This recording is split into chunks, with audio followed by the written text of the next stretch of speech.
नमस्कार। जय हिंद साथियों। आप सबका स्वागत है हमारे यूट्यूब चैनल में।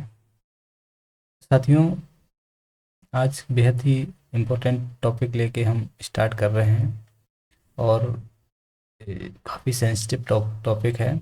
आज के युवाओं की सबसे बड़ी चाहत है कि हम नौकरी कैसे पाएँ और कैसे जो है तो जल्दी से जल्दी हमको नौकरी मिले और हम एक अच्छी नौकरी ग्रहण करें।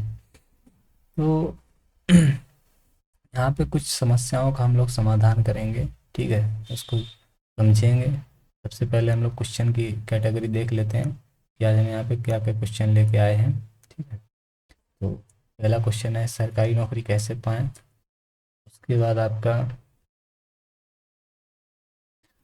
सरकारी नौकरी कैसे पाएँ फिर है सरकारी नौकरी की तैयारी कब शुरू करें, किस क्षेत्र में नौकरी करें, सबसे ज़्यादा किस किस क्षेत्र में नौकरियाँ जल्दी मिल जाती हैं, नौकरियाँ सरकारी नौकरी पाने के लिए क्या योग्यता होनी चाहिए, अपने आप को कैसे पहचाने कि कौन सी नौकरी आपके लिए सही है। अगला है कितना समय लगता है सरकारी नौकरी पाने में। नेक्स्ट है सरकारी नौकरी पाने के लिए तैयारी हम कैसे करें, कहाँ से करें। नेक्स्ट है अच्छे से तैयारी होने के बाद भी पेपर को कैसे जो है तो पास करें, है ना। उन्हें बहुत अच्छी तैयारी होगी फिर पेपर कैसे पास करें। नेक्स्ट है सरकारी नौकरी की तैयारी करते समय किन किन समस्याओं से जूझना पड़ता है और कौन कौन समस्याएं ऐसी होती हैं जो तुम्हें फेस करनी पड़ती हैं। नेक्स्ट है तैयारी के साथ साथ और क्या क्या बातें ध्यान में रखें जिससे समय फालतू बर्बाद ना हो और आपको जल्दी से जल्दी सफलता मिले। नेक्स्ट, ये सारी बातें आपको हम आज के टॉपिक में कवर करने वाले हैं। तो देखिए कि सबसे पहला प्रश्न आपके सामने है कि हम सरकारी नौकरी की तैयारी करें और कैसे हमें नौकरी प्राप्त होगी। ठीक है, सबसे पहले ये जानिए कि आप क्यों नौकरी पाना चाहते हैं। ठीक है, क्यों नौकरी करना चाहते हैं सरकारी। भैया और भी बहुत सारे फील्ड हैं। ठीक है, अपना खुद का बिजनेस हो गया, है ना, कहीं जाके प्राइवेट नौकरी होगी, बहुत सी चीज़ें होती हैं। सरकारी नौकरी ही क्यों आपको चाहिए। सबसे पहले ये क्वेश्चन क्यों आप अपने आप से करें। अगर इसका जवाब आपके पास में मिल गया है तो आप 100% आप फिर ये नौकरी पाएंगे। क्यों? क्योंकि अगर आपने क्यों का क्वेश्चन ये ढूंढ लिया है कि नहीं मुझे सरकारी नौकरी चाहिए, क्यों चाहिए, मेरे पापा हैं, मेरे भैया हैं, या फिर मेरे पड़ोस का लड़का है, दादा है, चाचा, कोई भी है, ठीक, उसका जो व्यवहार है, उसका जो नेचर होता है देख के आप मोटिवेटेड होते हैं, तो शायद थोड़ा सा आपको अजीब लगे। लेकिन अगर खुद का एक प्रश्न है कि नहीं मुझे नौकरी चाहिए तो आप जल्दी से जल्दी नौकरी पा सकते हैं। अब कैसे जो तो आगे अगले प्रश्न पे चलते हैं। अगला प्रश्न आपका है कि अगला प्रश्न क्या है, सरकारी नौकरी की तैयारी कब शुरू करें। ठीक है, ये अच्छा प्रश्न है। इस प्रश्न से जो हमारे नए बच्चे हैं, जो अभी इंटर पास आउट हैं या हाई स्कूल पास आउट हैं, उनके लिए सबसे पहले सरकारी नौकरी पाने के लिए कुछ योग्यताएं होनी चाहिए। ठीक है, योग्यताएं होनी चाहिए, क्या होनी चाहिए, जैसे कि आप अगर फोर्स की तरफ जाना चाहते हैं, है ना, फोर्स की तरफ जाना चाहते हैं तो आपको मिनिमम 16.5 उम्र होनी चाहिए। ठीक, जैसे आर्मी हो गया, नेवी हो गया, इसमें 16.5 साल की उम्र आपको होनी चाहिए। ठीक है, 16.5 वर्ष आपको उम्र चाहिए। इसके साथ लंबाई चौड़ाई को ये सब आपको करना पड़ेगा। ठीक है, काफ़ी भाग दौड़ वाला इसमें रहता है और आप इसको अच्छे से कर पाते हैं तो उतनी पढ़ाई आपकी इंटर लेवल की अगर ठीक ठाक है तो आप इसमें 100% आप पास हो जाएंगे। अब यहाँ पे योग्यता क्या है, 10th पास हो या 12th पास हो, या फिर आप आईटीआई कर रहे हो या डिप्लोमा हो आपके पास। ठीक है, या फिर आपके पास ग्रेजुएशन हो। ठीक है, ये या तो आप हाई स्कूल पास कर लें प्लस में 18 साल के हो जाएं तो आपको नौकरियां की स्टार्ट हो सकते हैं, मतलब तैयारी कर सकते हैं। 12th पास हो जाए, 3th ईयर हो जाए तो, या फिर आईटी डिप्लोमा कुछ भी रहेगा तो इसके साथ साथ आपको 18 साल की एज भी कंप्लीट की होना चाहिए, तब आप तैयारी शुरू कर सकते हैं और आप कोई भी फार्म डाल सकते हैं। ठीक, आगे चलते हैं। अगला प्रश्न उठाते हैं। अगला प्रश्न क्या है, किस क्षेत्र में नौकरी करें। ठीक है, अब ये अच्छा सवाल है कि किस क्षेत्र में नौकरी करें। और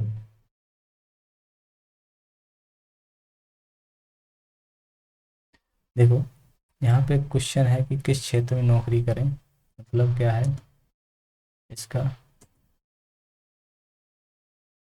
कि आपका इंटरेस्ट कहाँ पे है, आपका जो रुचि है वो कहाँ की तरफ है। ठीक है, तो यहाँ पे बहुत सारी ब्रांचेस होती हैं, जैसे आप केवल हाई स्कूल पास है, ठीक है, आप हाई स्कूल के साथ साथ आईटीआई करें हैं, ठीक है, यहाँ पे आप ट्वेल्थ पास आउट है, ठीक है, उसके साथ साथ आप डिप्लोमा है, ठीक है, या फिर यहाँ पे आईटीआई डिप्लोमा दोनों कोई ना कोई एक हो जाता है, ठीक है। इसके साथ यहाँ पे ग्रेजुएशन, ठीक, ग्रेजुएशन, तो ये तीन चार चीज़ें हैं। अब आप यहाँ पे क्या किस चीज़ की योग्यता रखते हैं उसी के अकॉर्डिंग आप यहाँ पे तैयारी करेंगे, है ना। किस क्षेत्र में जाने का मतलब है कि अगर आप जो तो सिर्फ ट्वेल्थ पास आउट हैं, ठीक है, तो आप जा सकते हैं कहाँ पे, आप जा सकते हैं फोर्स में, ठीक है, आर्मी हो गया, नेवी, एनडी, जो भी आप जाना चाहते हैं जा सकते हैं, ठीक है। इसके अलावा आप फोर्स का मतलब हो गया सभी सेनाएं, ठीक, सेना इसको कहते हैं, सेना, ठीक, सेना में जा सकते हैं। इसके अलावा दूसरा सेक्टर हो गया आपका बैंक, ठीक, एसएससी, रेलवे, ठीक है, और फिर यूपी स्टेट गवर्नमेंट के, यूपी गवर्नमेंट हो गया या फिर बिहार, मतलब जो भी स्टेट है उसके, ठीक। तो अलग अलग आपका सेक्टर है, जिस सेक्टर को आप ज़्यादा पसंद करते हो उसमें जा सकते हैं। नौकरियां सभी में आती हैं टाइम टाइम पे, ठीक, वो कौन कब आ जाती है उसका फिक्स रूटीन नहीं होता है, लेकिन ये कि ज़्यादातर का होता है। लेकिन हाँ, ये स्टेट लेवल का कोई फिक्स रूटीन नहीं होता है, बाकी एसएससी, बैंक, रेलवे अपने टाइम टाइम पे करते हैं, निकालती रहते हैं, ठीक है। आप जिस जो अच्छा लगे उस क्षेत्र में आप नौकरियाँ कर सकते हैं। अगला प्रश्न है कि सबसे ज़्यादा किस क्षेत्र में नौकरी जल्दी मिल जाती है। तो सबसे ज़्यादा आपका जो एरिया है या फिर अपने क्षेत्र है, वो फोर्स लाइन सबसे ज़्यादा जो तो जल्दी जो तो नौकरियाँ देता है, ठीक, सेना जिसको कहते हैं, चाहे वो आपकी पुलिस हो, ठीक, या फिर आपका जो तो जवान हो, तीनों सेनाओं में कोई भी। इसकी वैकेंसी अधिकतर हर एक स्टेट से, हर एक जगह से निकलती रहती है, इस पे आपको जाना जल्दी जो तो इसकी वैकेंसी हो जाती है, ठीक है। बाकी आपका स्टेट लेवल हो गया या फिर बैंक हो गया या फिर आपका रेलवे हो गया, इनमें टाइम टाइम पे साल, 1.5 साल, 2 साल, 3 साल वैकेंसी आती है, प्रॉपर वैकेंसी, रेगुलर मतलब नहीं आती है ना? तो वैकेंसी थोड़ा बहुत इंतज़ार करना पड़ता है, लेकिन हाँ, अगर आपकी तैयारी अच्छी है तो आप कोई भी वैकेंसी को कर सकते हैं। अगले सवाल पर चलते हैं। अगला सवाल उठाते हैं। अगला सवाल क्या है,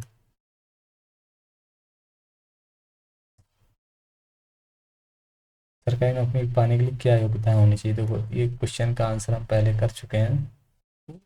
योग्यता क्या है कि आप टेंथ पास आउट हैं, ठीक है, टेंथ हैं, ट्वेल्थ हैं, इसके साथ साथ आईटीआई डिप्लोमा कर रखा है, या फिर आपने जो तो ग्रेजुएशन कर लिया है, यानी कि यूजी जिसको कहते हैं, या पीजी कर लिया है।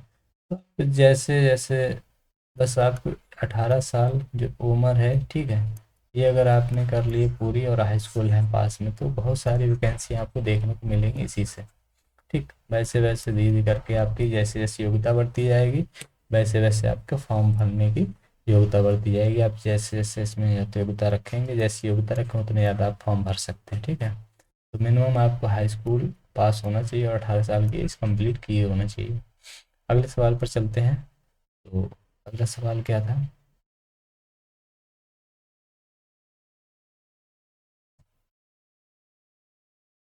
कितना समय लगता है एक नौकरी पाने में, ठीक है। अब देखो, ये समय की बात करें तो समय फिक्स नहीं है, ठीक है, फिक्स नहीं है। ये आपके ऊपर डिपेंड करता है कि आप किस तरह से तैयारी करते हैं और कैसे आप इसको जो तो लेते हैं दिमाग में। कुछ लोगों का तो हमने देखा है, ट्वेल्थ टेंथ पास आउट है, ठीक, आज के समय पर टेंथ कुछ नहीं, ट्वेल्थ मान के ही चलो बेसिक, ठीक है, टेंथ ट्वेल्थ ITI डिप्लोमा जो भी है वो लेके बैठे हैं। उसके तुरंत बाद आपने 1 साल या 6 महीने की कोचिंग कर ली अच्छे से, ठीक है, और उसके बाद तुरंत आपको 6 माह में या फिर 12 माह में आपको तैयारी करने का एग्ज़ाम मिल गया देने को, और आपको तुरंत सिलेक्शन हो गया और आपका नौकरी मिल गई। कुछ लोगों का ऐसा होता है कि हाई स्कूल इंटर पास कर लिए, ठीक है, अभी इनकी उम्र नहीं हुई है फॉर्म भरने की, तो बेचारे वैकेंसी भी आ गई है, वैकेंसी भी आ गई है, फॉर्म नहीं भर पा रहा, बस तैयारी कर रहा है, तो अब इसमें समय लगेगा, जाहिर सी बात है। अब अगली बार वैकेंसी कब आएगी, कितने दिन बाद आएगी, कुछ भरोसा नहीं होता है, ठीक है, तो इंतज़ार करना पड़ेगा। हो सकता है कहाँ जब अगली बार आए तो हो सकता है इसकी एज निकल जाए, तो यहाँ पे ये सवाल फिक्स नहीं है कि कब जो तो आपको कितना समय, लेकिन हाँ प्रॉपर एक आपको, अगर आपने अच्छे से पढ़ाई करी है, लगभग 1 साल से 1.5 साल के आसपास, ठीक है, 1 साल से 1.5 साल के आसपास आपने या तो अच्छे से तैयारी की है तो आपका सिलेक्शन होना तय है। इसके बाद आप प्रैक्टिस करके तैयारी कर सकते हैं, ठीक है। आगे चलते हैं अगले प्रश्न पर। अगला प्रश्न क्या है कि सरकारी नौकरी पाने के लिए तैयारी कैसे करें। ये भी अच्छा प्रश्न है। देखो, पहले तो सिर्फ एक ही तरीका था नौकरी पाने का कि कोई अच्छी कोचिंग करो, ठीक है, कोचिंग वो भी ऑफलाइन, और किसी अच्छे शहर में जाके जो तो आपको करनी पड़ती थी इस शहर में, क्योंकि अगर गांव का बच्चा है तो वहाँ पे उसको अच्छी कोचिंग नहीं मिलती, तो शहर जाना पड़ता था। आज क्या है, आज ऑनलाइन का काम है, एक ऑनलाइन में अच्छे अच्छे कोर्सेज मिल रहे हैं, ऑनलाइन हर एक चीज़ अच्छी मिल जा रही है, घर बैठे सबको आपको सब कुछ प्रोवाइड हो रहा है। तो आप अच्छा कोई बैच खरीद के उससे तैयारी करिएगा मिनिमम 6 महीने या साल भर, ठीक, क्योंकि पहले साल भर जाना लगता था, अब आजकल 6 महीने में चीज़ें कंप्लीट हो रही हैं, क्योंकि ऑनलाइन में बहुत ज़्यादा बातचीत नहीं होती, वहाँ पे डायरेक्ट टारगेट फिक्स रहता है इतना इतना, ये आपका 6 महीने में हो जाता है, और ज़्यादा हो तो साल भर, ठीक है। पहले 6 महीने में आपका कोर्स कंप्लीट होगा, इसके बाद आप रिवीजन पे फोकस करिएगा, ठीक, वैकेंसी का इंतज़ार करिएगा, और आपका सब कुछ अच्छे से मैनेज करके आप एग्ज़ाम देंगे तो आपका हो जाएगा सिलेक्शन, ठीक है। तो यही आपकी बेस्ट स्ट्रेटजी होती है कि अगर आपने अच्छे से तैयारी करके सिलेबस तैयार किया है, और तो फिर आपका सिलेक्शन फिर पक्का है, ठीक है। आगे चलते हैं अगले सवाल पर। अच्छे से तैयारी होने के बाद क्या करेंगे, पेपर अच्छे से पास, जल्दी पास हो जाए। देखो, तैयारी तो लगभग लगभग 90% लोग जो है तो तैयारी करते हैं अच्छे से, ठीक, लेकिन पेपर सिर्फ 10% लोगों का निकलता है। क्यों? क्योंकि देखो, तैयारी का मतलब ये होता है कि आप अवेयर कितने हैं हर एक चीज़ से, ठीक है, आप अवेयर कितने हैं। पता चले कि आप जो तो ऑनलाइन तैयारी किए, ठीक है, ऑनलाइन तैयारी करते रहे, ठीक है, आपने प्रैक्टिस नहीं की तो आप फेल हो, बाहर हो जाएंगे, ठीक। आप पता चले कि पेपर ऑनलाइन होना है और तैयारी ऑफलाइन की करे बैठे हैं, ठीक है, ऑफलाइन मतलब मॉक टेस्ट दे रहे हैं, तो फिर आप बाहर हो जाएंगे। अब पता चले कि पेपर ऑफलाइन होना है, तैयारी आपने ऑनलाइन की है, तो भी आपके चांसेस हैं बाहर हो जाएंगे, ठीक है, क्योंकि जैसा एग्ज़ाम का माहौल हो वैसे ही आपको तैयारी भी करनी पड़ेगी उसी तरीके से, ठीक है, तभी आप अच्छे से पास हो, मतलब कि जल्दी पास हो सकते हैं। ठीक है, कुछ गलतियां होती हैं कि आप लोग करते रहते हैं और आपको पता नहीं चलता और आप बार बार फेल हो जाते हैं। जैसा एग्ज़ाम रहेगा वैसी तैयारी आपको करनी पड़ेगी। अगर आपका एग्ज़ाम ऑफलाइन है, ठीक है, तो आपको ऑफलाइन प्रैक्टिस पेपर लगाना पड़ेगा, ठीक है, प्रैक्टिस पेपर आपको ऑफलाइन लगाना पड़ेगा, तभी आप OMR आपको भरनी, प्रैक्टिस करनी पड़ेगी। पता चले OMR आप सब कुछ अच्छा कर लियो, OMR गलत कर दी तो आप बाहर हो जाओगे, है ना। तो अगर ऑनलाइन का एग्ज़ाम है तो ऑनलाइन आपको टेस्ट देना ही पड़ेगा, ठीक है। बाकी प्रैक्टिस के ऊपर है, अगर आप क्वेश्चन अच्छे से आते हैं, सब कुछ अच्छे से आता है, क्वेश्चन कर लेंगे, लेकिन थोड़ा बहुत 19-20 का फ़र्क रहता है, ठीक है, सिलेक्शन लेने वाला 19 क्वेश्चन कर आएगा, तो गलती एक भी नहीं करेगा तो उसका सिलेक्शन हो जाएगा, क्योंकि नॉर्मलाइजेशन का आजकल खेल हो रहा है। और बहुत अच्छी नॉलेज वाला जो तो बंदा 20 क्वेश्चन करके आएगा, और उसका जो तो नॉर्मलाइजेशन से पता चले 20 क्वेश्चन के 3 गलत हो गए, ये आगे हो गया या पीछे हो गया। ठीक, सिलेक्शन 19 वाले का होगा, कम करने वाले का हो, ज़्यादा करने वाले का नहीं होगा। ठीक है, तो आजकल स्मार्ट स्टडी भी ज़रूरी है। ठीक है, स्मार्ट बन के काम करिएगा तो आप कर पाएंगे। अगला प्रश्न उठाते हैं। अगला प्रश्न क्या है कि क्या कह रहा है कि नौकरी की तैयारी करते समय किन किन समस्याओं से गुजरना पड़ता है। देखो, समस्याएं तो बहुत सारी आती हैं। देखो, अगर आप शुरुआत कर रहे हैं, ठीक है, शुरुआत कर रहे हैं, फैमिली के ऊपर डिपेंड करता है कि आपकी फैमिली क्या डिजर्व करती है, आपको बहुत अच्छी फैसिलिटी दे पाती है, ठीक है, या फिर मीडियम रहती है, या फिर लो रहती है। ठीक, जैसी आपकी फैमिली होगी वैसी आपको यहाँ पे समस्याओं का सामना करना पड़ेगा। ये फैमिली के ऊपर डिपेंड करता है। अगर आपकी फैमिली में कोई मतलब नौकरीशुदा मेंबर है तो हो सकता है आपको उतनी समस्याओं का सामना ना करना पड़ेगा। अगर किसी का प्राइवेट काम है कुछ, ठीक, तो थोड़ा बहुत समस्याएं ऊपर नीचे होती हैं। अगर कोई बेरोजगार है या फिर मतलब किसानी मजदूरी करके काम चला के या कोई बच्चों को पढ़ा रहा है गार्जियंस, तो उसको बहुत सारी समस्याओं का सामना करना पड़ता है। ठीक है, इसके साथ साथ सामाजिक ताने बाने। सामाजिक ताने बाने कैसे? ये सबसे बड़ी समस्या है आज के समय की। वो क्या है? सामाजिक ताना बाना। आप पता चले 1 साल हो गया, पड़ोसी को पता है कि फलाने का बच्चा जो तो तैयारी कर रहा है, 2 साल हो गया कुछ नहीं बोलेगा।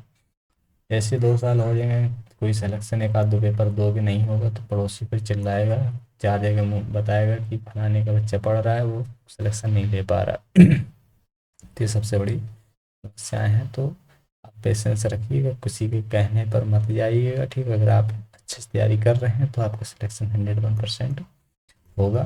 कोई वो नहीं है, ठीक है।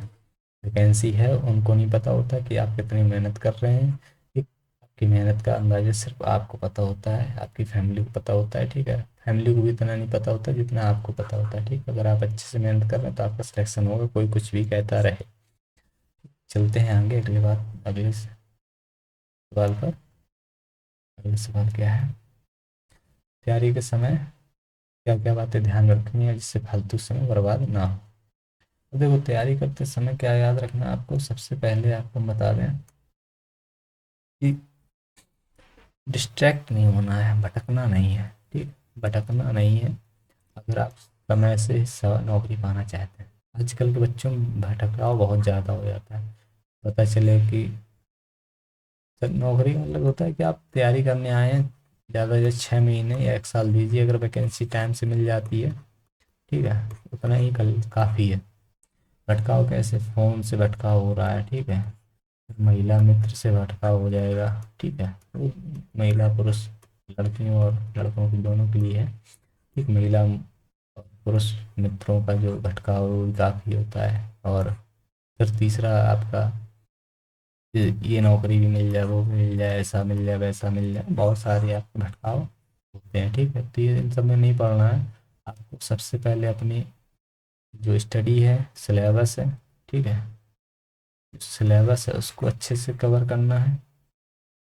उसके बाद उसके बाद आप सिर्फ और सिर्फ प्रैक्टिस फोकस करिएगा, आपका काम हो जाएगा। और कुछ नहीं करना है, ठीक है। आगे चलते हैं अगले सवाल पर। क्या है अगला सवाल? सवाल हो गए ख़त्म। ठीक, अब लास्ट सजेशन, अगर आपको वीडियो अच्छा लगा हो तो चैनल को सब्सक्राइब कर दें, ठीक है, और लाइक कर दें। और कोई भी डाउट हो, ठीक है, कोई भी आपका डाउट हो तो कमेंट करें, ठीक। और किसी भी तरह का सजेशन चाहिए हो तो आप कमेंट कर दें, मैं आपको सजेशन दूंगा। ठीक, वीडियो कैसी लगे कमेंट बॉक्स कमेंट करके बताएं। बहुत बहुत धन्यवाद आप सबका वीडियो देखने के लिए। जय हिंद।